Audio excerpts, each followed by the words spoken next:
The passengers on the bus watched sympathetically as the attractive young woman with the white cane made her way carefully up the steps.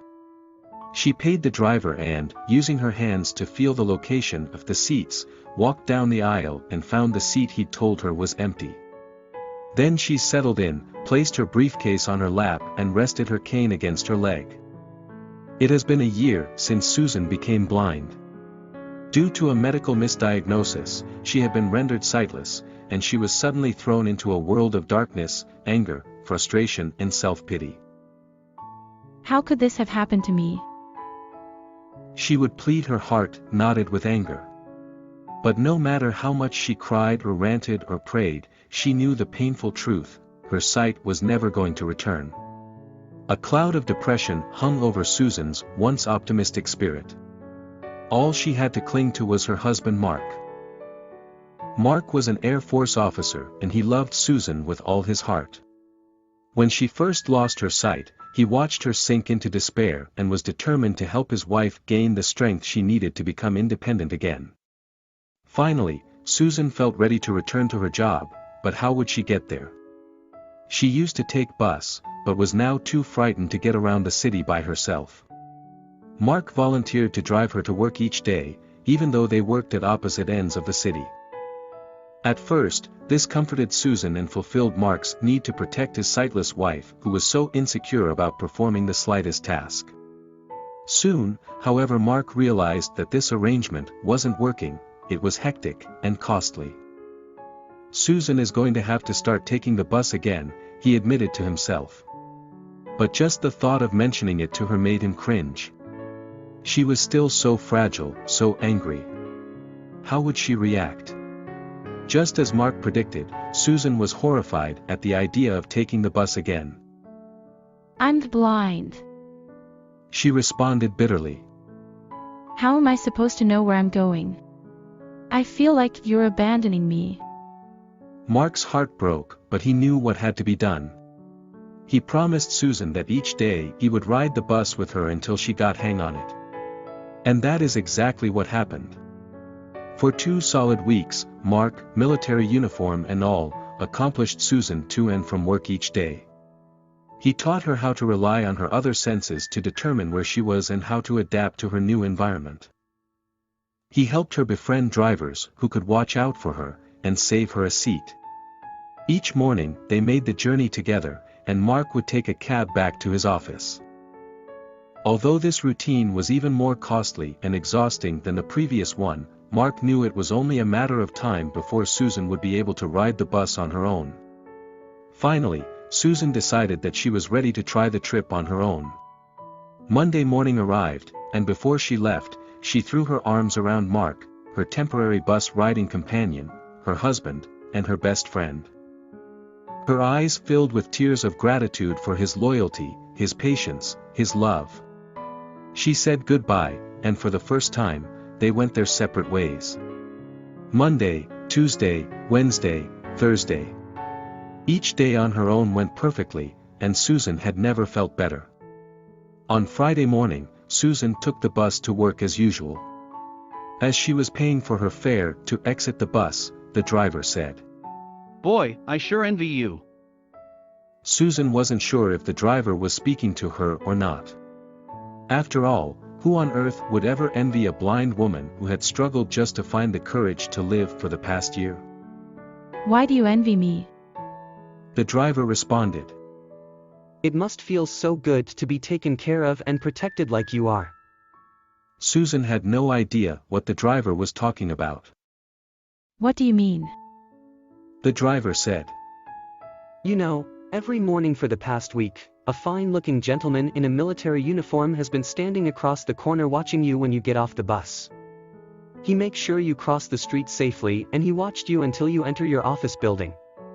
Then he blows you a kiss, gives you a little salute and walks away.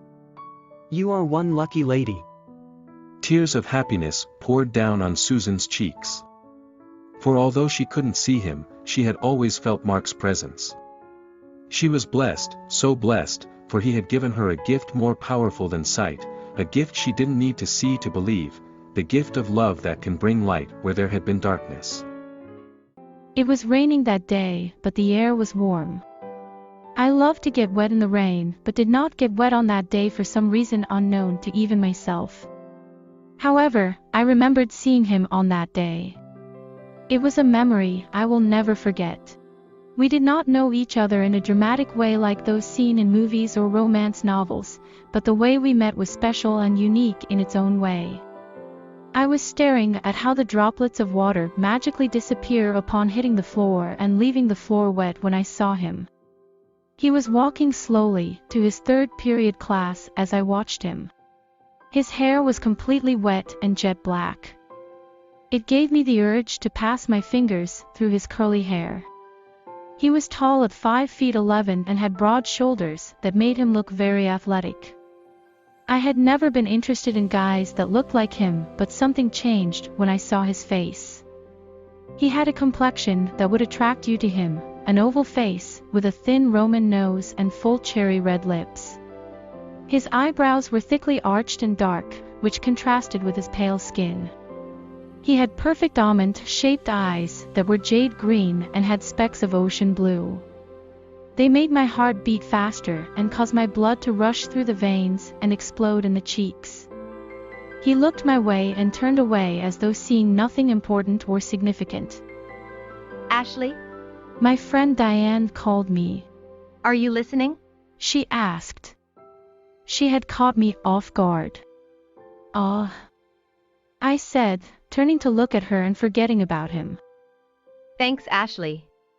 She said sarcastically, and we walked to class together. The next day, I saw him again in the morning, and there was still about 20 minutes left before the bell rang for class. Do you know what time it is? He asked me with a light husky voice and a British accent that gave my goosebumps. Yeah. I said, looking at my watch, clearly nervous. It's about 7:05 a.m. Thank you. He replied and smiled, displaying his dimples. He looked confused after that, as his mind seemed to be debating on whether to go or to stay. Do you mind if I wait for the bell with you? He asked me. Blood rushed to my cheeks, and I was reminded of how I hated my light-colored skin, which makes my blushing very noticeable. We talked for what seemed like ages, as he told me about his life and I told him about mine. He seemed to laugh a lot when I talked about myself. My life was quite funny and dorky, while his was classic and elegant. He was 17 and I was 15. He was a senior and I was a sophomore. After that, we seemed to have become friends, and we would hang out together during lunch. Although, not everyone though it was cool for a senior to be seen with a sophomore. However, that's something I love about him. He didn't care what others thought. Months passed and the feelings I had for him grew stronger. That's when I decided it was time to tell him what I felt. I couldn't hide it anymore. On April 14th, we went to the park together and we got onto swings that were side by side. Can I tell you something? I asked him. Sure. He replied. What do you do if you like a person? Do you tell them? Well, it depends. He said. On what? Well, I wouldn't actually know how to answer that question. I'm still in a dilemma, as I am exactly in the same situation. He said, and my heart sank. It was obvious. I should have known that a senior and a sophomore would never work out. He probably saw me as his little sister. Oh, was all I could muster up as a reply. Can you come with me? I want to show her to you. She's here. He said.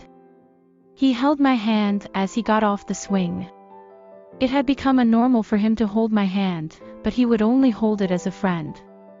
He walked me halfway across the park and there they were. There was a group of girls his age laughing and talking about fashion. See the girl with the pink shirt and blonde hair? He asked me and I nodded. That's not her. He said. As I turned to look at him, he pressed his lips against mine. I stood there motionless, still in shock. He broke off and looked at me. I apologize. He began to say something, but I cut him off. You like me? I asked, absolutely confused. If you don't want me to, I won't. He said timidly. No. I mean, I'm sorry. It's just that I had never been kissed till now. So I just don't know how to react. I said, and he smiled. I guess I can teach you. He said and chuckled as we tried it one more time, and he kissed me and I kissed him back. When my granddaughter, Tate, celebrated her 5th birthday recently, her mother gave her a very special present, a pair of red cowgirl boots that had belonged to her when she was a little girl. As Tate slipped on the little red boots, she began to dance across the room in excitement. My mind flashed back to the afternoon my daughter-in-law, Kelly, showed me the little red boots and told me about the first day she had worn them.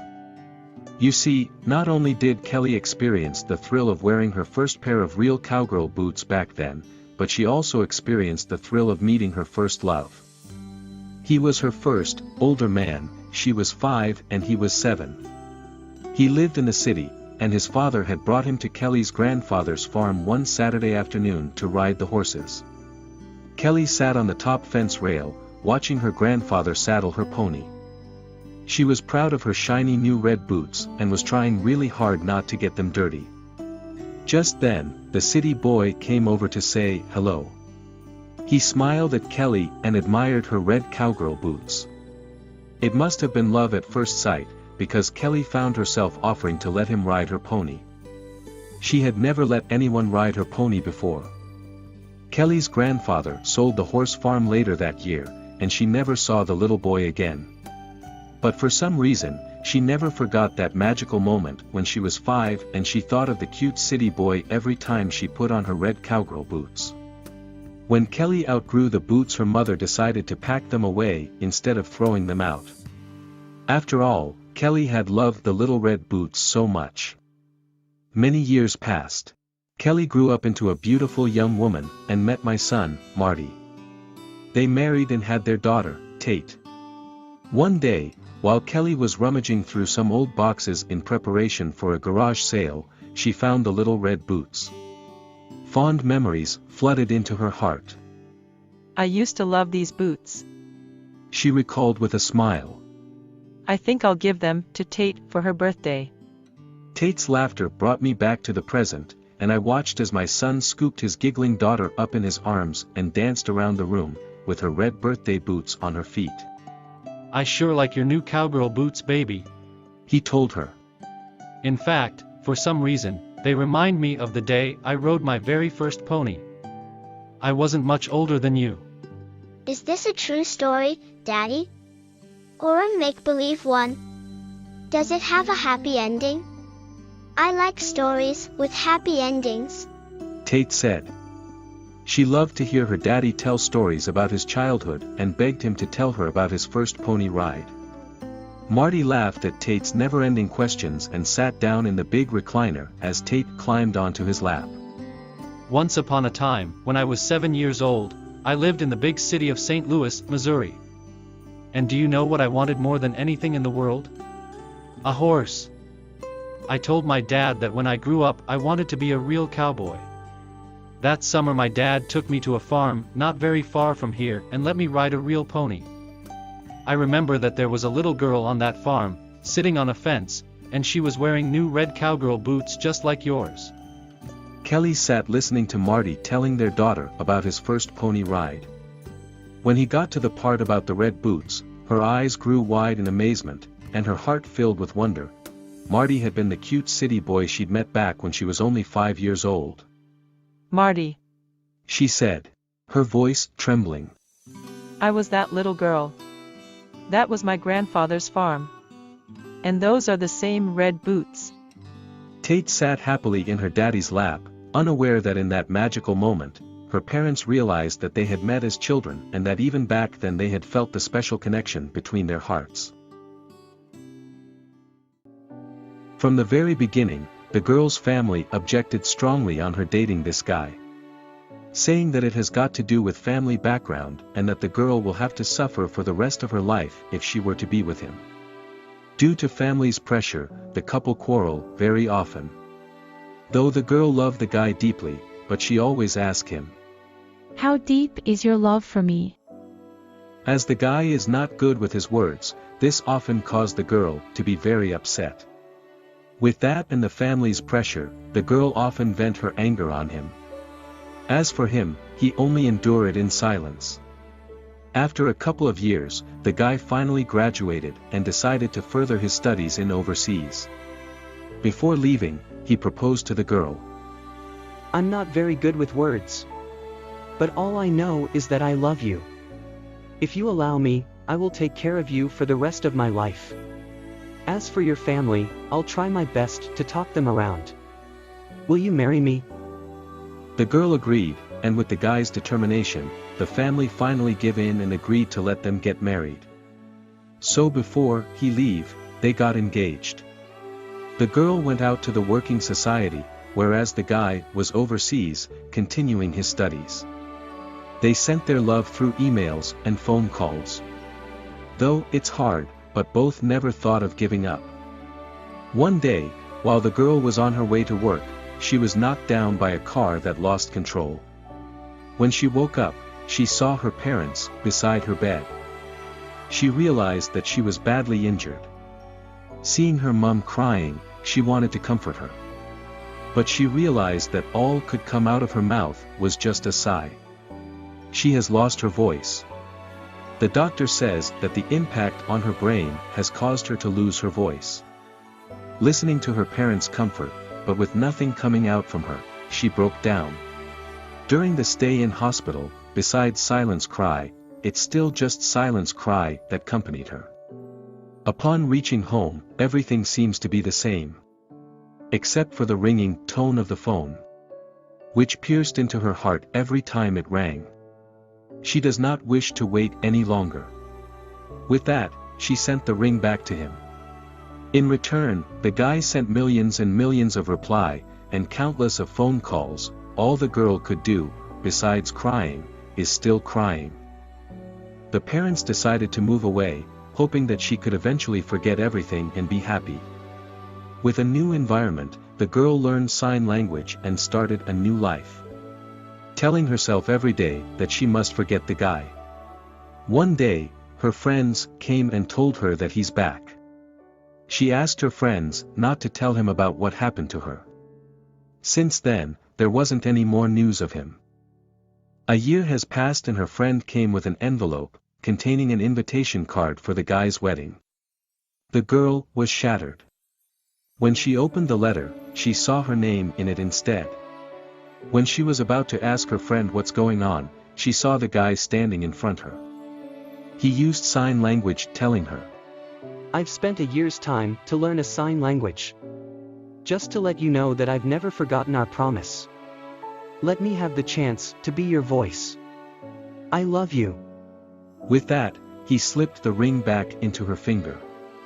The girl finally smiled.